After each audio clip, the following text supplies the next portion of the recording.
Welcome, everyone. Get ready to hit start as we take a deep dive into the world of PlayStation. Yeah. We're going to journey through time, exploring the evolution of this gaming icon. From pixels to those high-definition landscapes we see today. What's fascinating is how each generation of PlayStation reflects not just like a leap in tech, but how we experience interactive entertainment, you know? And speaking of beginnings, did you know PlayStation's origin story actually starts with a rejection? It does. It does. Early 90s. Picture this. Sony working with, get this, Nintendo on a CD-ROM add-on for the Super Nintendo, right? Okay. They even showcased a system, get this, called PlayStation back in 91. Wow. But then, curveball. Nintendo backs out. Exactly.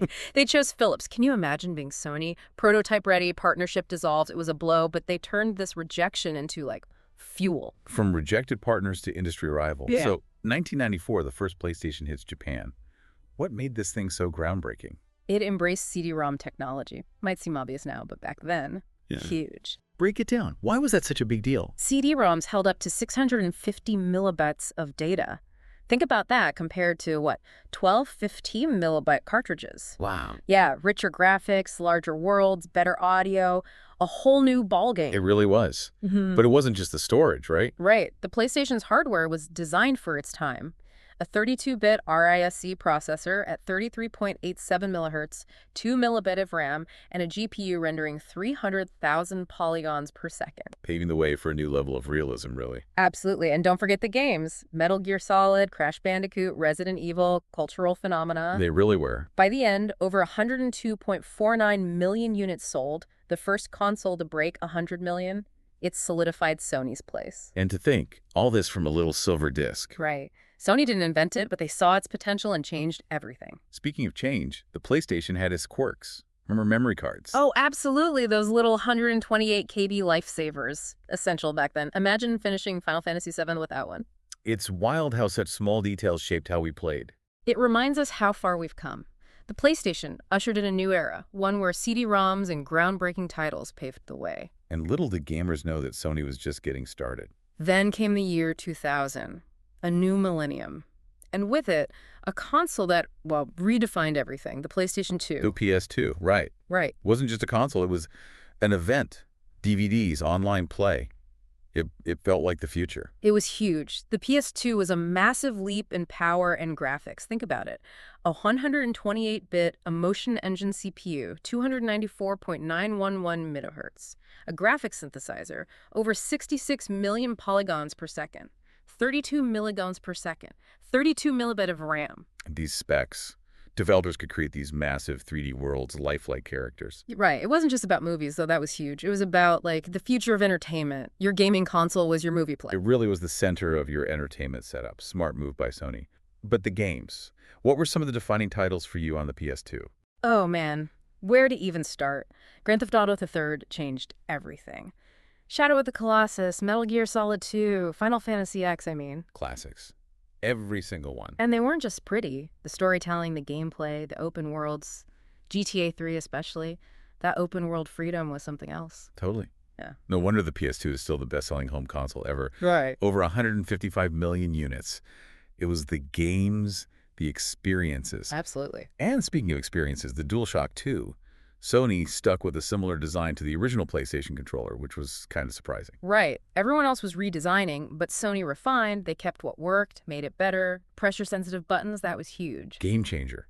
I remember racing games feeling like I had so much more control. And the rumble, even better. Yeah. But Sony's winning streak couldn't last forever, could it? What about the PlayStation 3? The PS3, that was 2006. It was a turning point. Blu-ray, the cell processor, very ambitious, but that came at a price, literally. Yeah, $499, $599. Oof. Yeah. Especially with the Wii doing its thing. Right, the Wii was huge. Motion controls, family-friendly, tough competition. And the Xbox 360 was killing it online. But Sony adapted. Blu-ray was a big deal, HD entertainment and all that. And those exclusives, Uncharted 2, Metal Gear Solid 4, come on. Little Big Planet.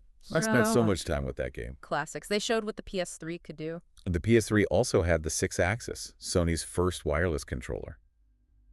What was that like, their attempt to ride the motion control wave? Yeah, I think so. Innovative, but It lacked that rumble. They fixed it with the DualShock 3, thank goodness. Thank goodness. So even with all that, the PS3 had a fight on its hands. What were the sales like? Respectable. 87.4 million worldwide. Not PS2 numbers, but still a huge player. I think Sony learned some lessons, though, about balancing the tech with what people want, what the market's doing. A little competition never hurt anyone. Keeps things interesting, right? Sure. And Sony's next move, well, that was interesting. Beyond the console. So the PS3's duking it out in living rooms, but Sony's got another move, right? Taking on Nintendo in the handheld market. Yeah. The PlayStation Portable. The PSP. 2004, this thing was huge, sleek, powerful. Used that new UMD format, right? Universal Media Disc. Games and movies. I remember that, those graphics. Like a PS2 in your pocket was under the hood. Seriously impressive for the time. Okay, think about this. A 32-bit MIMI-PS CPU, 333 millihertz, 4 millibit of RAM, and this graphics chip. 16.7 million colors, 2 million polygons per second on a handheld. No wonder the games look so good.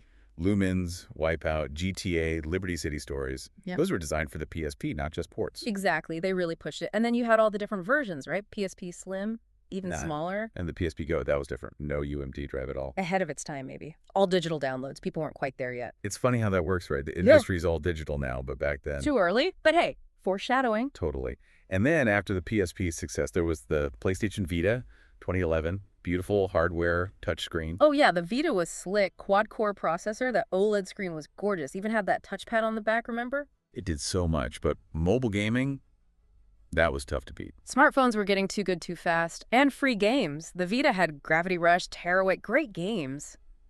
But the market shifted. It's a shame the Vita had a lot going for it. But Sony, they always come back to the console, don't they? 2013, the PlayStation 4. And what a comeback. $399, much better price. The hardware was there, that 8-core AMD Jaguar CPU, the custom Radeon graphics, and all the social features, sharing, streaming. That was big. It felt like they were laser focused on the games again. Over 117.2 million units sold. Gamers spoke. That DualShock 4 too, finally nailed it. Touchpad, share button, it just felt right. But then, 2020. The PS5, next level stuff. Custom AMD CPU, Zen 2 architecture, RDNA 2 graphics. That SSD is insanely fast, 8K resolution. It's a beast. And the DualSense, game changer. Right. Haptic feedback, adaptive triggers. You feel everything. Totally different experience. And don't forget, Sony's pushing into VR too, right? PSVR, PSVR 2. They're not afraid to try new things. From that Nintendo deal falling through to the PS5 to VR, it's wild. They keep innovating, adapting. That's why they're still here. From pixels to, well, whatever's next. PlayStation's had one heck of a run. Absolutely. One thing's for sure, it's been anything but boring. And for gamers, that's what matters. Thanks for taking this deep dive with us, everyone.